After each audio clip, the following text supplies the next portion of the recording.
Hi guys, welcome back to Borak Semula. Selamat datang lagi dalam Borak Semula.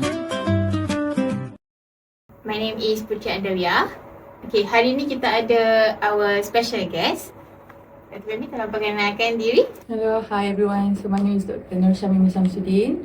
So I lecturer dekat UiTM Puncak Alam Baru saja berpindah daripada Sri Iskandar, walaupun bagaimanapun kita masih lagi di bawah satu payung, iaitu Universiti Teknologi Mara. So sekarang ni I berada di Puncak Alam. So bersama-sama dengan anak didik kita.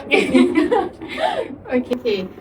Madam, boleh tak saya nak tahu Madam punya journey, macam mana Madam boleh nak ambil architecture tu?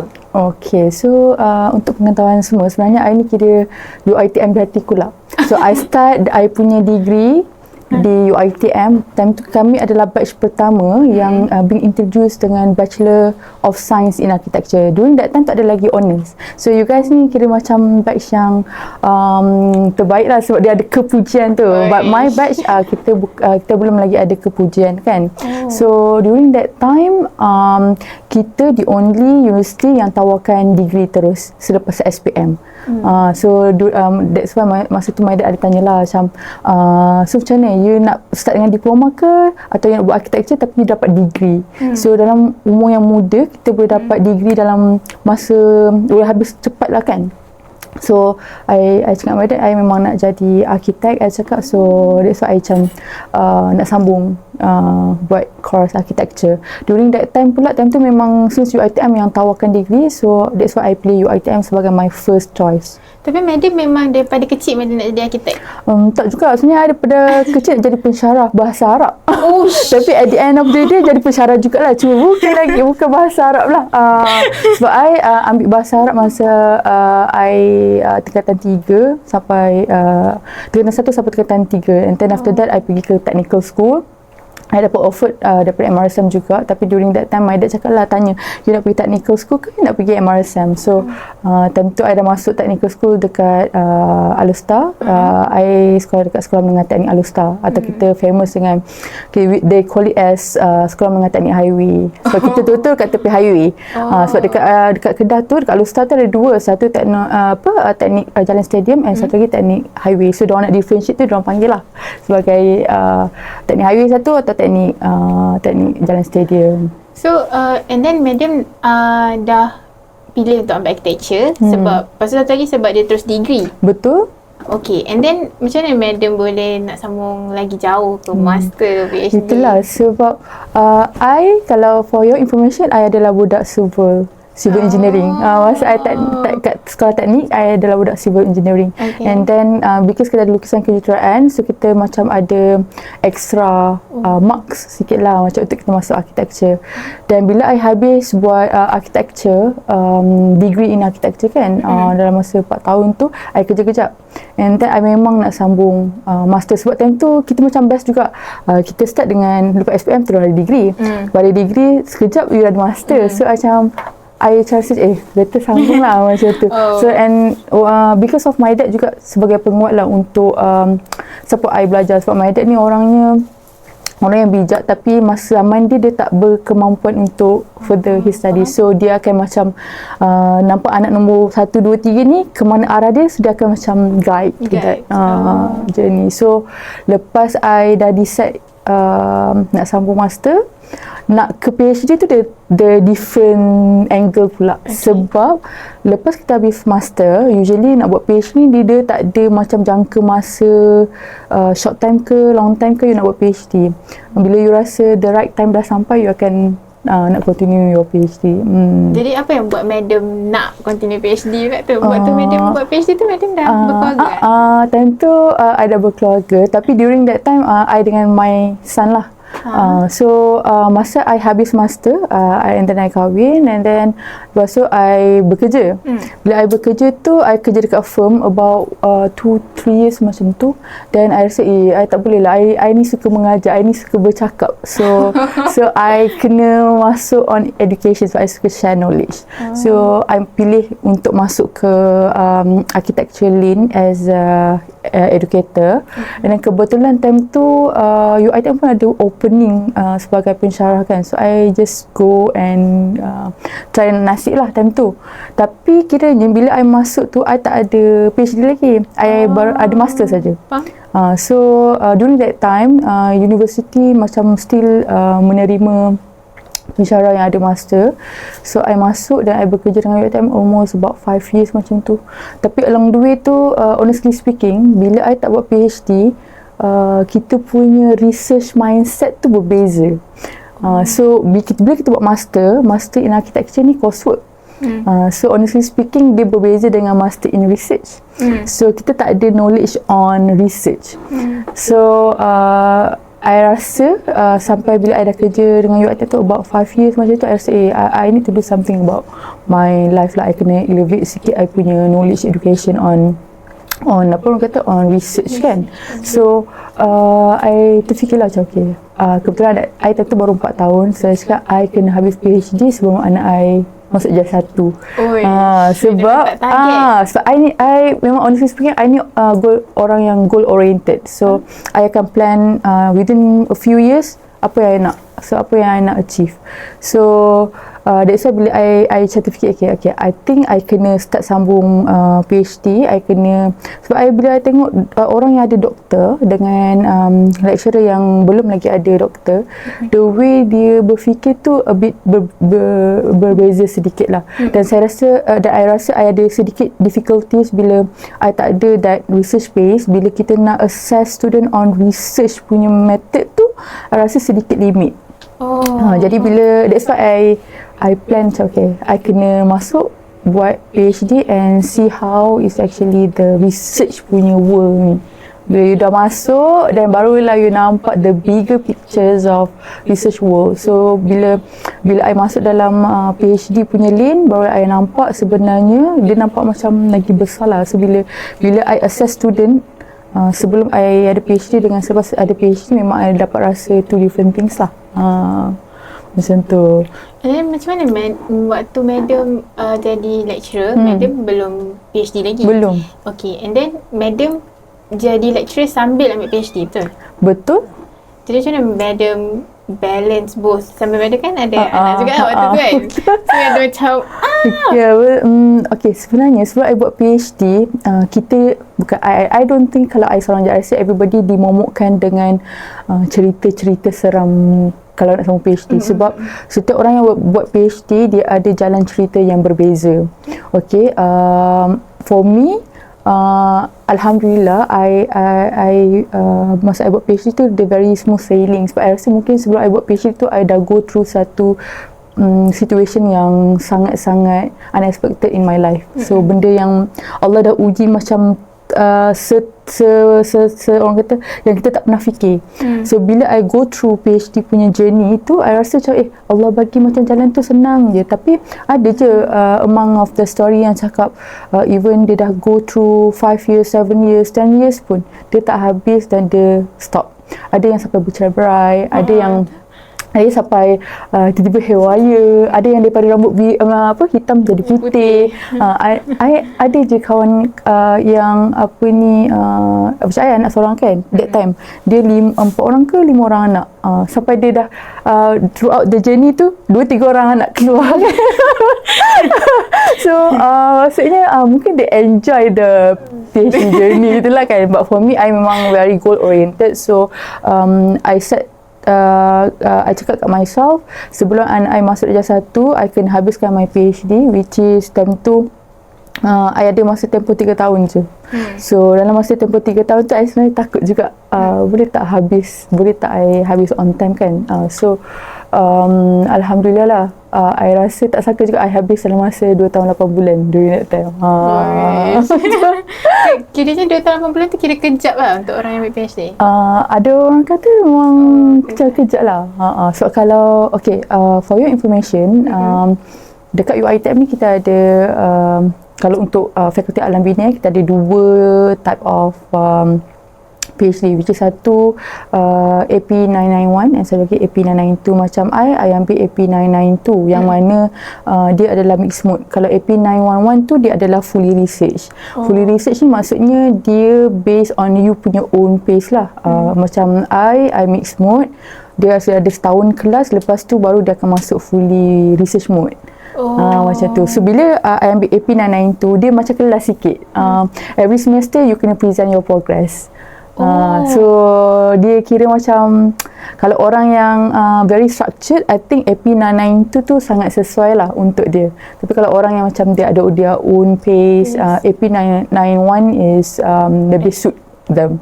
So during that time memang every semester you kena present, dan semester yang akhir tu memang dia dah set dah, okay, you kena submit sebelum sekian.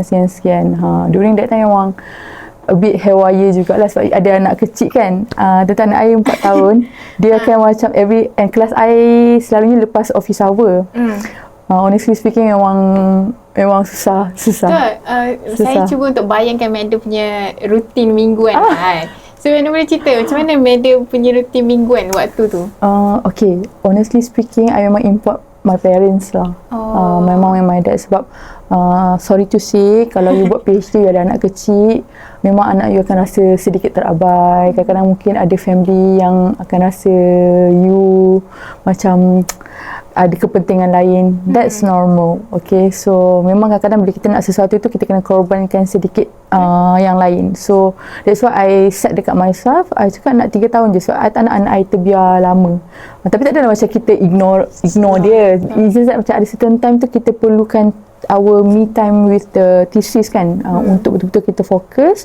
So kadang kita terpaksa ignore dia sekejap. That's why I usually I can make sure I aku kena settle. So I can macam brain my wash kena settle awal lah. So sekarang madam dah settle? Alhamdulillah. Tapi kalau suruh buat balik tak nak. Cukup. Sekarang madam dah settle kan? Jadi macam mana madam, so sekarang macam madam boleh kata madam lagi banyak spend time dengan madam punya family semua? Yes, betul. I habis PhD asyik beranak je. tahun seorang asyik beranak je. So semua sekarang je I cakap okay, it's enough. Now I have to macam start balik, macam develop my visibility kan in research world. Lepas tu je madam dah cakap juga madam pindah daripada Syed Iskandar ke CUiTM Shah Alam kan. So kenapa madam pindah dan like family madam semua ke sini ke macam mana? Sebab I dekat Syed Iskandar tu I seorang je. That's why I cakap I kena input my parents to stay with me during I sambung PhD tu. Sebab I kira ibarat macam I seorang je kat situ. My family semua kat KL macam tu.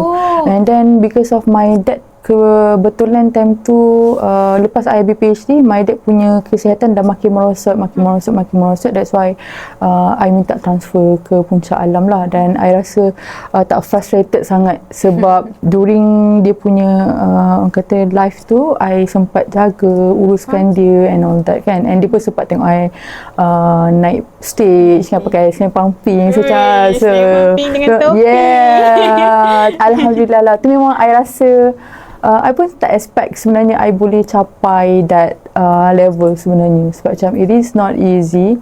Sebab tipulah orang kata kalau you buat PhD, sepanjang tempoh you buat PhD tu semua indah-indah belaka, cantik-cantik belaka. Ada je waktu-waktu yang I rasa down. Ada je waktu yang I rasa I tak nak buat apa-apa. Ada je I rasa macam apa yang aku cuba buat ni sebenarnya, apa yang aku cuba nak explore kan. Tapi at the end of the day, itulah. Sebab I teringat I punya KPPS, ketua pusat pengajian Ustazah that time. I ada cakap dengan dia, cakap doktor saya nak sambung, tapi saya tak pastilah saya boleh habiskan ke tak. Yang ni saya ingat sampai bila, and I think everybody mungkin boleh guna ni sebagai inspiration juga. Apa yang dia cakap dekat I, dia kata, Syamimi, dia kata bila satu kaki you dah masuk dalam bidang ni, dia kata sebab Allah dah pilih you. You adalah insan terpilih yang Allah dah janjikan untuk you habis. Jadi you kena habis. Macam mana pun you kena habiskan perjalanan ni. So every time I rasa macam lost, I rasa macam down, I akan ingat balik kata-kata dia. So I think everybody pun, semua orang dah masuk satu kaki dalam ni kan. So you guys kena macam keep going sampai habis. So alhamdulillah lah habis.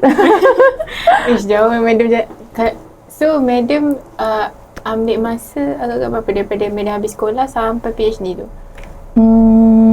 I habis PhD umur I 32 tahun. So I memang daripada sekolah I memang suka belajar sebenarnya. So macam I suka belajar.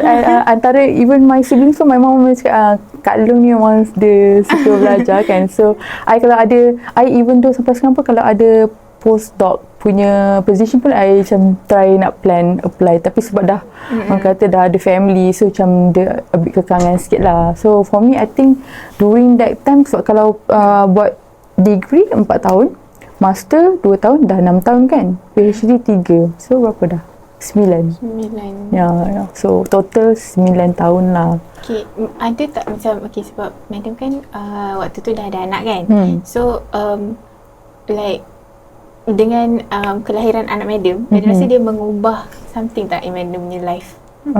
During which time? During sepanjang tempoh tu. Ya, sepanjang tempoh tu. Yeah, of course. So masa I think yang first I rasa macam buat I rasa nak survive in whatever kata journey adalah sebab kita ada anak. Bila kita ada anak, kita nak dia proud dengan kita, supaya dia tak nampak yang kita ni lemah, kita ni orang yang tak, maaf cakap tak berguna ke kan. So kita, sebab mungkin orang luar akan nampak kita ni macam biasa-biasa, tapi orang yang akan rasa kita hebat sebenarnya adalah anak kita.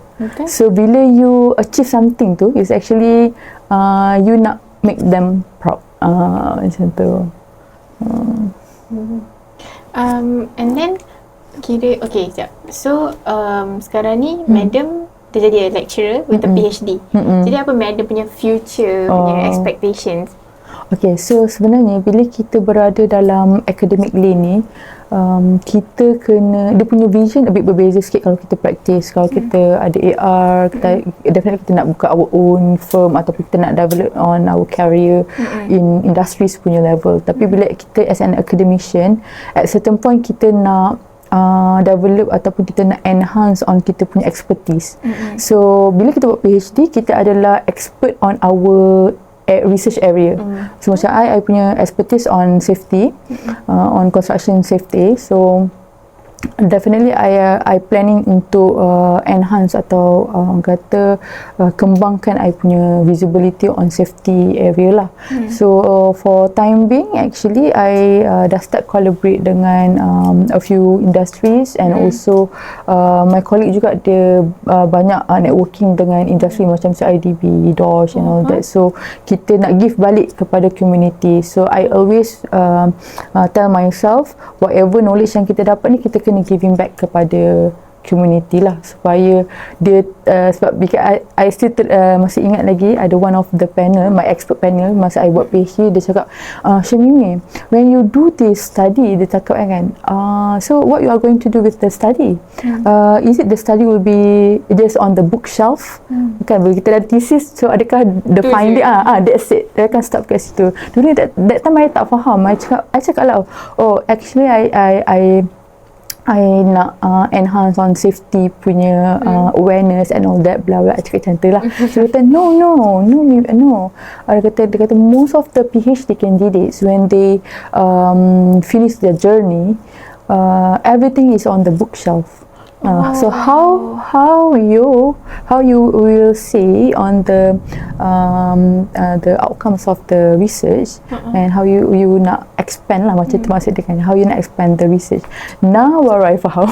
After 3 years dia macam okay, no wonder lah my expert panel last time dia tanya apa yang kita nak buat kan. So when I see this, I rasa at this moment lah, within these 3 years, apa yang I buat lepas I finish my PhD, I banyak review Q1 journal, high quarter journal. So daripada situ kita actually giving back to the community with the orang kata, without orang kata bekerja keras sangat lah sebenarnya kan. Bila kita jadi external review untuk kita go through other people punya paper, so actually kita membantu mereka, dan kita juga actually menambah ilmu yang baru juga untuk diri kita. So it's just that I hope that ada satu lagi yang I teringin sangat nak involve adalah I boleh macam go dekat dengan industries lah. Macam bila kita akademik ni, macam orang akan dapat kita duduk dalam university saja kan. Tapi I wish I boleh ke depan lagi with the industries, with the government stakeholder, boleh advise or give some suggestion, especially on kita punya construction safety management. Kalau you guys aware, sekarang kan kita ada CDM regulation. So CDM regulation ni something yang melibatkan safety. So we need more researcher untuk kata give input on it. So yeah, macam itulah. So apa madam punya thoughts between macam the different lah between madam sekarang dekat as an educator dengan bila madam masuk industri nanti? I think mungkin dia tak banyak sangat berbeza, sebab macam as I mentioned, sekarang kita berada di dalam kita punya kita punya expertise kan. It's just that kita more on theory at this moment. Kita tak ada that opportunity untuk kita test. Mungkin ada 2-3 kita punya research yang kita can test on the real world situation, but in a way bila kita ada got chances with the industry, kita actually boleh apply dah pun that orang kata kita punya research base tu kan, research understanding tu. Sebab for your information, even though people from industry pun, diorang memang buat research juga, diorang pun ada diorang punya research team. So sebenarnya kita tak jauh beza sangat. It's just that mungkin the way we thought and the way they thought a bit berbeza, sebab they are actually work with the real world situation. Kita kita more on hypothesis lagi kan. So kalau kita boleh have the real world situation, I think it is a good approach lah. So yeah. Oh, so after sekarang ni madam punya future expectation is to go into the industry lah senang cerita. Kita macam boleh attach sikit dengan industri. Kita boleh macam give an awareness dekat dorang, sebab because as I mentioned, my area of expertise adalah safety kan. So how actually we can expand the safety knowledge ataupun awareness among the industries. Tadi mana kata madam ambil construction and safety kan? Betul. So like kenapa madam pilih untuk that scope? Okay, honestly speaking, I masa I nak buat PhD dulu, saya nak buat PhD, and I memang tak terfikir pasal safety. I ni jenis orang, as I mentioned, I ni jenis orang yang goal oriented. So I jenis campak lah, mana-mana pun I boleh survive je. Asal-asal dulu I bukan nak buat safety, asal-asal dulu I nak buat heritage. Heritage memang dua benda yang sangat berbeza. Sebab my orang kata my colleague semua basically kat Perak kan. Kat Perak kan dia very powerful in heritage history. History kita ada Kutai dekat Perak. When that time, sampailah I jumpa my supervisor, my co-supervisor, Dr. Mazlina Zaira. Okay. So I jumpa dia pun sebenarnya kita orang suddenly jadi macam best friend, sebab I kenal kat dia masa kita join Clever Girl Malaysia TV3. Kalau have you heard about it? Clever Girl Malaysia kan. Kita orang top 20 tentu. Kita orang adalah session yang last. Lepas tu tak ada dah kat TV3, dah tak ada Clever Girl Malaysia. Kalau you guys still remember, ada isu yang pasal soalan senang untuk jawab tu kan. Okay, so I batch tu semuanya I tak lepas lah. Me and my co-supervisor dengan Dr. Lina, kita orang tak lepas. We are only on top 20 that time. So lepas habis je Clever Girl Malaysia tu, kita orang macam lose contact. During that time dia pun baru habis PhD. During that time I tak buat PhD lagi. So and then after 5 years tu I macam just saja jumpa dia, sebab dia time tu dah masuk UiTM. So sembang-sembang dia cakap, Dr. Lina, I rasa macam nak buat PhD lah.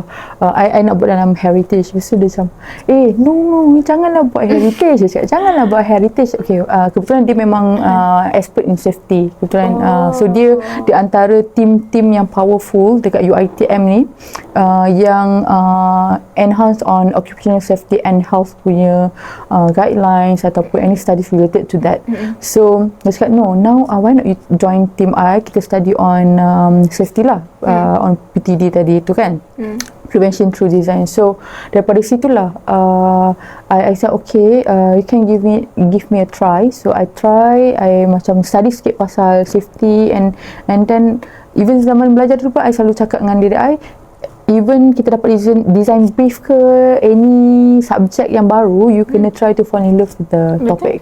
So baru you akan macam enjoy masa you belajar ataupun dalam apa orang kata sepanjang journey tu. So memang betul, I memang force myself untuk fall in love.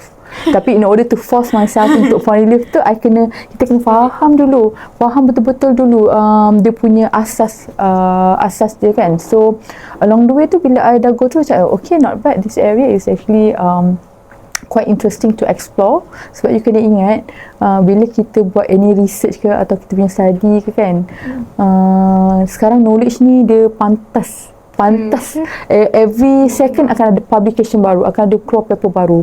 That's why I adalah batch PhD yang tanpa AI lah. So elok I submit, tiba-tiba ChatGPT be introduce. Macam mudahnya. Sama I yang macam ada Grammarly dengan paraphrasing through tu je lah, keep bold tu je lah, yang macam boleh lah untuk survive kan. So actually I'm proud of myself je, you tahu. So bila macam tu, dan barulah I pun kata, bila kita dah start go deeper dalam area of study tu, barulah I nampak the bigger picture, dan I rasa macam okay je. And then you kena bear in mind, kita buat PhD, kita bukan nak solvekan masalah dunia. This is what my main supervisor, Associate Professor Surveyor Dr. Natasha Kalia, she's from QS department in UiTM Sri Iskandar Perak, always tell me this, kata Mimi, you jangan don't stress. Dia kata kita buat PhD ni sebab kita nak belajar macam mana nak buat research, you nak solvekan masalah dunia, real world situation. Once you ada PhD, you apply any grant ataupun you go with macam tadi lah, attached to the industry, then you nak solve the real world situation, world punya problem, then you solve it. But bila kita buat PhD ni, even you buat master pun sebenarnya, master PhD kan, sebenarnya you just nak apa kita kata, you nak belajar on research punya structure. Tapi memang betul. So bila I macam sangkut mana, dia kata Mimi, just go back to your objective. That's why orang kata buat PhD ni salah satu dia kena ada supervisor yang skillful lah, yang bila you sembang dengan dia orang kata problem solver juga. You rasa macam ada that chemistry. Sebab tu kalau kadang ada je yang macam you dengar cerita supervisor daripada neraka, itulah kan.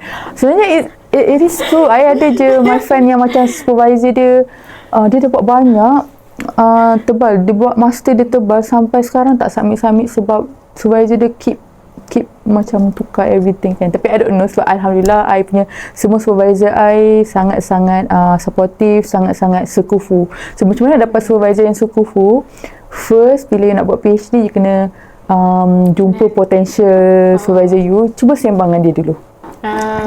You sembang dengan dia, you tengok bila you sembang dengan dia macam boleh masuk dengan apa yang you cerita, dia bukan itik dengan yang punya cerita, maksudnya dia adalah supervisor you yang skillful.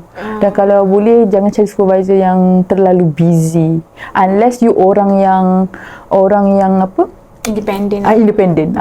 Kalau you jenis orang yang macam lost, setiap masa lost, kena dekat lah. Kena dekat. Every time lost je.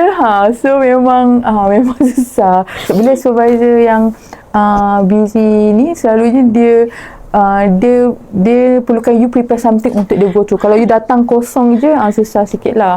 So tu my tips lah. Dia cakap, saya kan tengah buat research dia. So rasa lost, adakah anda rasa lost?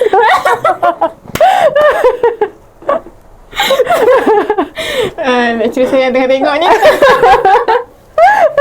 Okay, jadi kita akan berhenti rehat dulu. Okay. Kita akan kembali semula.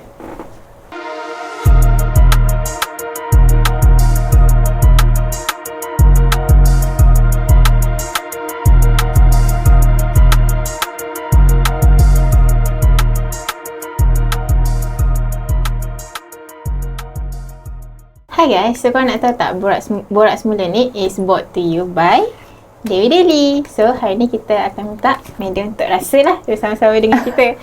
Okay, jadi pilih Madam nak rasa yang mana. Tu Madam ambil satu. Okay lah, I try yang ni lah. Okay, this is suji almond. Suji, my favourite. So kita tengok dia pas ke tak pas. Bismillahirrahmanirrahim. Honest review honest review. Sedap. Sedap. Sedap. Manis sangat ke? Okay, just nice. Just nice.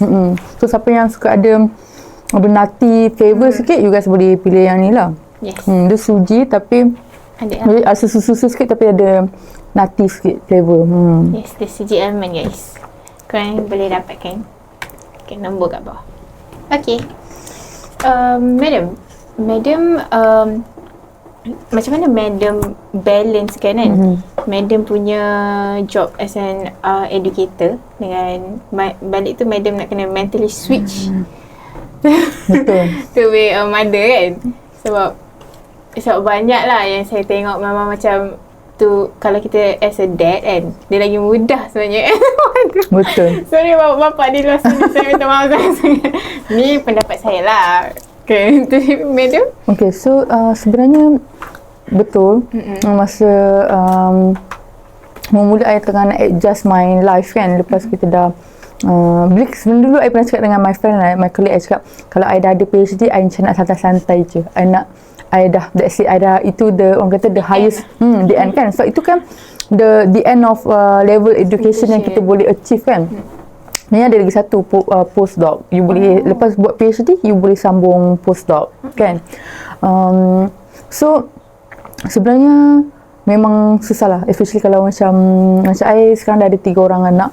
So siang memang kita pakai topi lecturer. Bila kita balik rumah, kita kena buka topi lecturer tu, kita kena pakai balik topi isteri dan ibu. So I selalu cakap dengan diri I, whatever kerja yang dekat office, I takkan bawa balik rumah unless betul-betul ada urgent matters yang I nak kena nak kena settlekan kan. So selalunya macam tu lah. Kalau I tengok dah pukul sekejap lagi dah pukul 5 ni, so I kena reset otak I, penat ke situ, I kena reset supaya I balik tu anak-anak I still rasa macam I ni mak diorang, bukan bos diorang. So bila pukul 5 tu, bila I ambil diorang, so memang kita totally different lah. Kita akan tinggal everything, kita kena masak, mengemas. Tu orang kata, orang perempuan ni kalau dia berkerjaya di rumah pun dia ada kerja lain.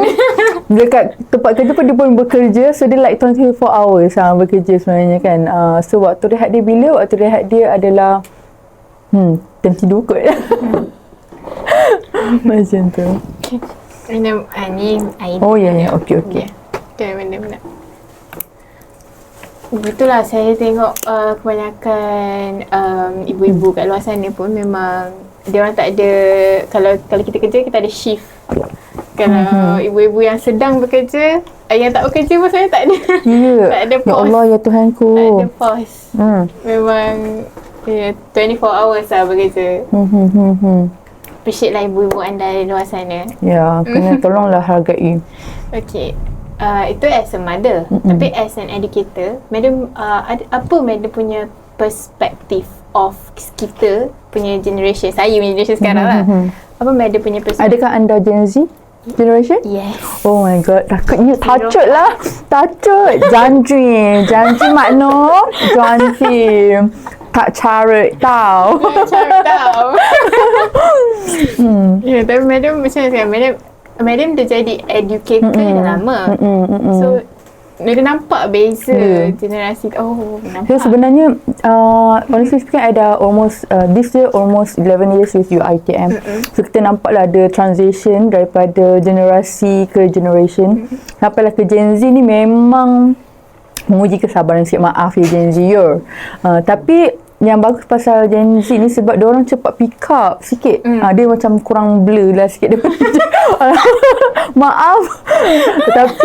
tapi itu yang bagus lah pasal Gen Z ni. Dia macam dia cepat tangkap, and then dia very, orang kata, spontaneous, and then dia very extrovert sikit.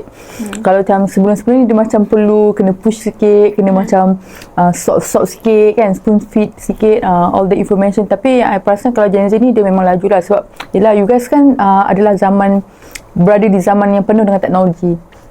Semacam mana lajunya teknologi, macam tu lah you guys punya kelajuan tu kan. Tapi itulah kadang-kadang tu yang I rasa kurang sedikit untuk Gen Z ni in terms of dia punya, apa kita panggil tu bukan adab, apa kita panggil, apa ya? Cara kita bawa diri ke? Cara macam you nak you bila bercakap dengan orang tua ke kan, macam kalau zaman-zaman kita dulu-dulu, kita still ada that the barrier. Macam mana pun kita berada di atas ke, dekat tempat yang macam kata high position ke, dia still ada barrier yang kita kena macam jaga hormat, jaga. Bukan nak kata dia tak hormat, dia hormat, cuma rendah diri. sebab dia kan extrovert kan, dia macam orang yang macam extrovert. dia macam very loud, very aggressive. Yes, dia macam nak cepat je, dia tak sabar. Nak cepat semua nak cepat macam tu. FOMO je. Ya, betul. Tapi masalahnya sis yang millennial ni pun millennial ke pun sama FOMO je. Tengok Gen Z FOMO, aku pun FOMO. Tapi itu the pros and cons lah of Madam mengajar sekarang. Tapi kalau Madam ada tak apa-apa insiden menarik yang Madam nak share sepanjang Madam jadi educator, like all the macam behaviour yang Madam kena hadap kan? So far yang paling melekat lah kat kepala. Okay. Sebenarnya masalah dia bila you jadi lecturer ni, you bukan setakat mengajar tau. You kena tiba-tiba bertukar jadi kaunselor, tiba-tiba jadi pakar kesihatan, tiba-tiba kena jadi tukang masak juga. Kadang kesian tak sudah makan tu je kan, kena bawa makanan. Kadang macam kena jadi sponsorship juga. kan macam tu. So sepanjang 11 tahun I mengajar ni, tak adalah orang kata perkara-perkara yang awkward yang I jumpa lah kan. Cumanya I rasa benda yang sangat positif bila kita jadi academician ni, bila satu masa student tu datang balik, dia cam you dah tak cam dia dah. Sebab apa tahu? Sebab dia duduk dengan kita dalam 4 tahun je macam tu, 4 tahun je, and then dia keluar pergi kerja ke, dah kahwin, beranak pinak, and then bila dia jumpa you kat tepi jalan, dia still recall you.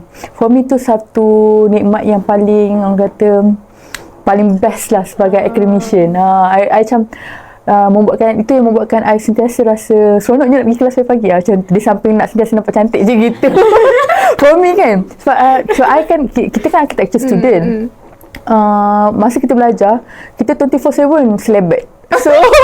So bila tak tahu, tapi Gen Z sekarang I nampak tak macam tu. Zaman I dululah kan, dengan macam hengoh-hengohnya, belemohnya kan, muka basi-basi macam pergi krik macam tu.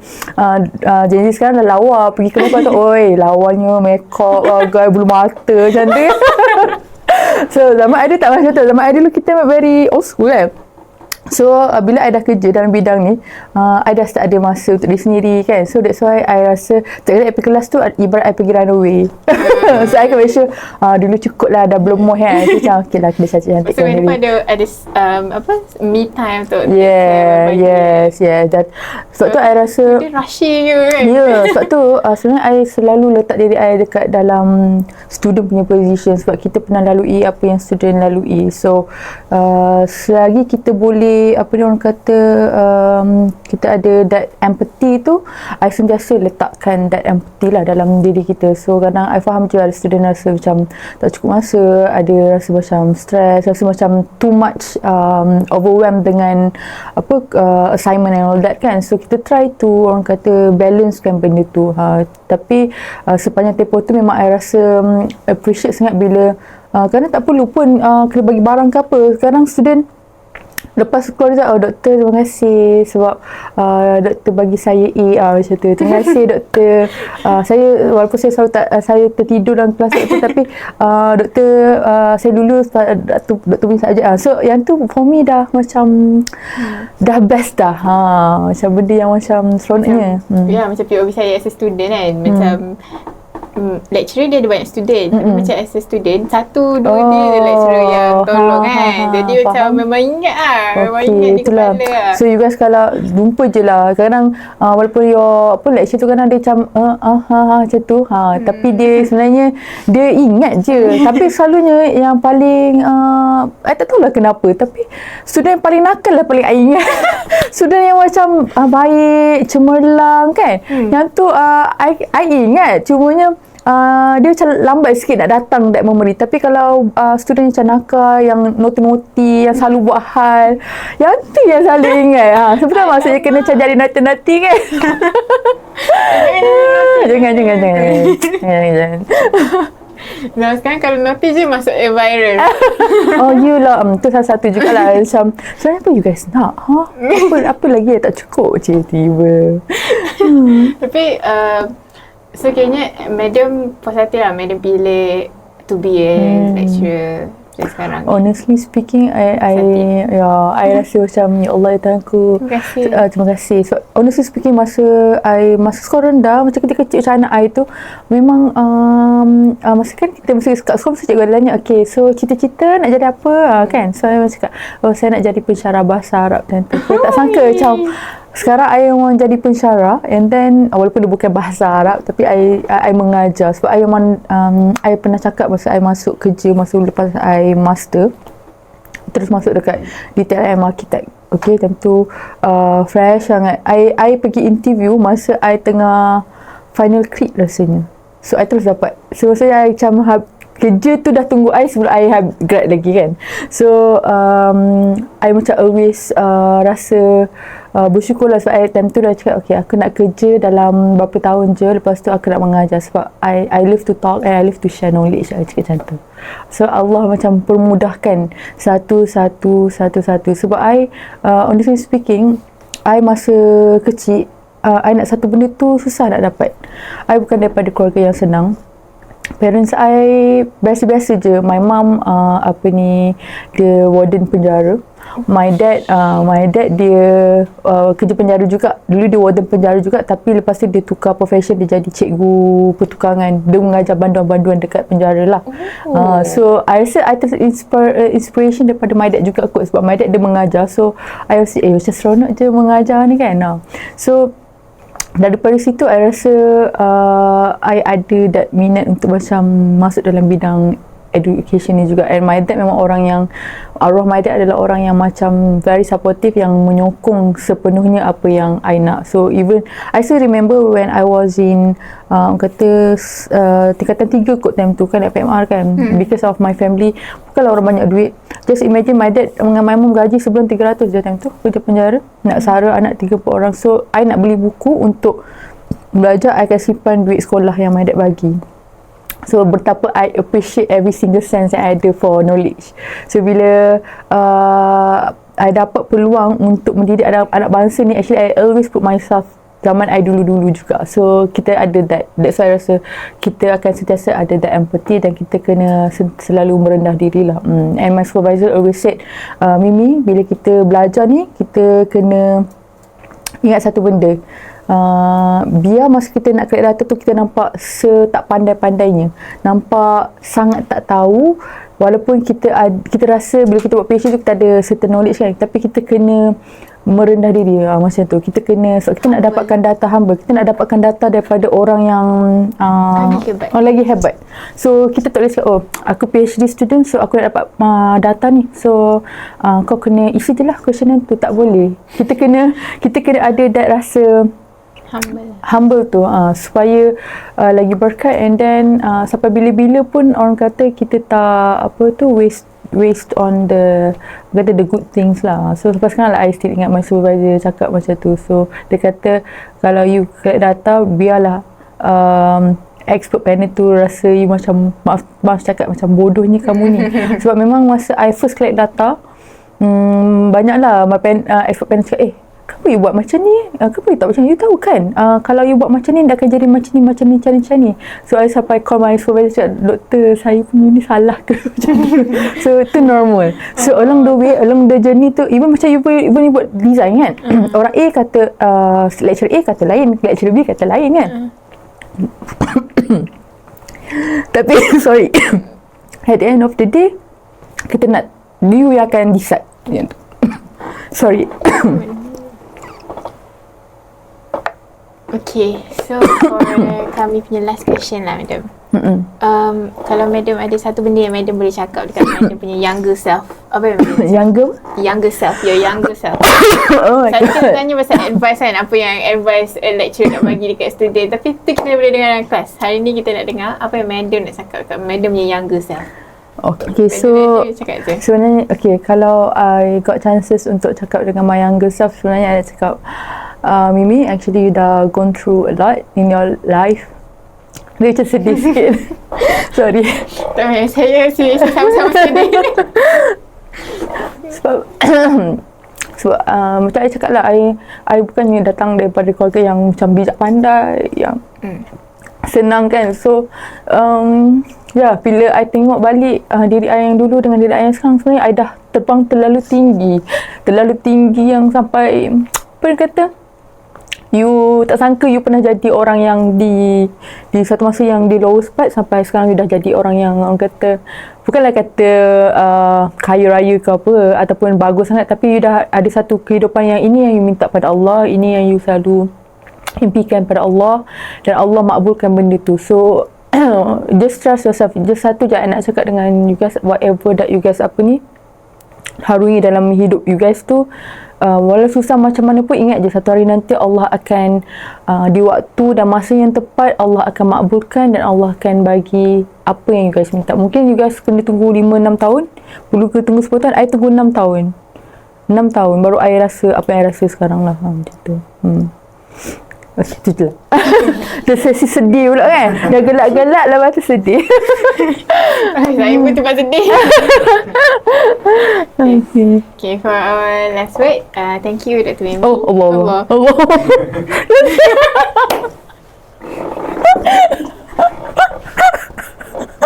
Aduh, itulah malas kan. Boleh cut ke macam ni?